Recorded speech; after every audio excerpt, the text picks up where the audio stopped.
మన రక్షకుడైన దేవుని నామానికి మహిమ కలుగును గాక. అలాగే మీ అందరికీ నా ప్రత్యేకమైన వందనాలు. బైబిల్లో కొందరు భక్తులకు దేవుడే స్వయంగా పేర్లు పెట్టి పిలిచారు. వారెవరో చూద్దామండి. నతానియేలును అంటున్నాడు, దేవుడు సాక్ష్యమిస్తున్నాడు నతానియేలుని బట్టి, ఏ కపటం లేనివాడు అని. దానియేలు కోసం కూడా దేవుడు సాక్ష్యమిస్తున్నాడు, బహుప్రియుడు అని. యోహానుకు కూడా ఒక పేరు పెట్టారు, ఒక శబ్దం అని.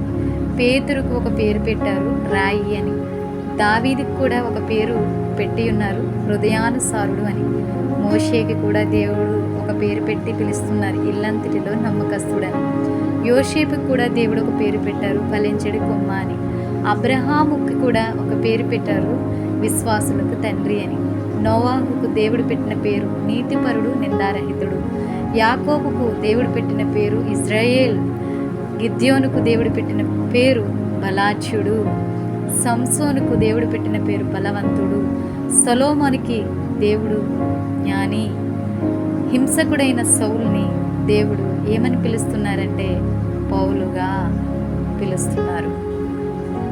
యేసయ్య వీరందరినీ ఎన్నుకుని పేరు పెట్టి పిలిచి వారిని దీవించాడు.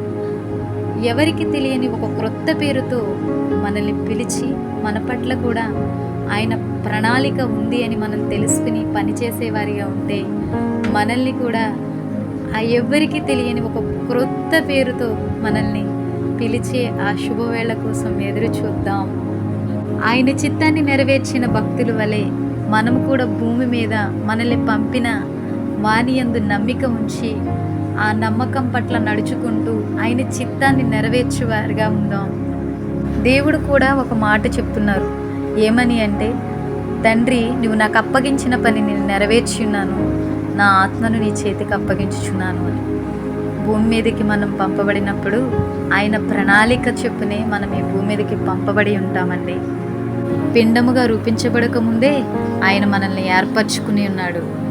అలాగే పిండముగా ఉన్నప్పుడే ఆయన కన్నులకు మనము మరుగై ఉండలేదంట. కాబట్టి యేసయ్య వలె దేవుడు మనకి ఈ భూమి మీదకి పంపించినప్పుడు మన పట్ల దేవునికి కొన్ని ప్రణాళికలు ఉన్నాయండి. మనమేమని అడుగుతామంటే భూమి మీద ఉండగా, ప్రభువా నాకు అది కావాలి, ఇది కావాలి, ప్రభువా నాకు ఉండడానికి ఇల్లు కావాలి, ప్రభువా మా పిల్లల జీవితాలు చక్కబెట్టాలి ప్రభువా, లేకపోతే మాకు ఉద్యోగాలు కావాలి ప్రభువా, పెళ్ళిళ్ళ కోసం ప్రార్థించేవారు.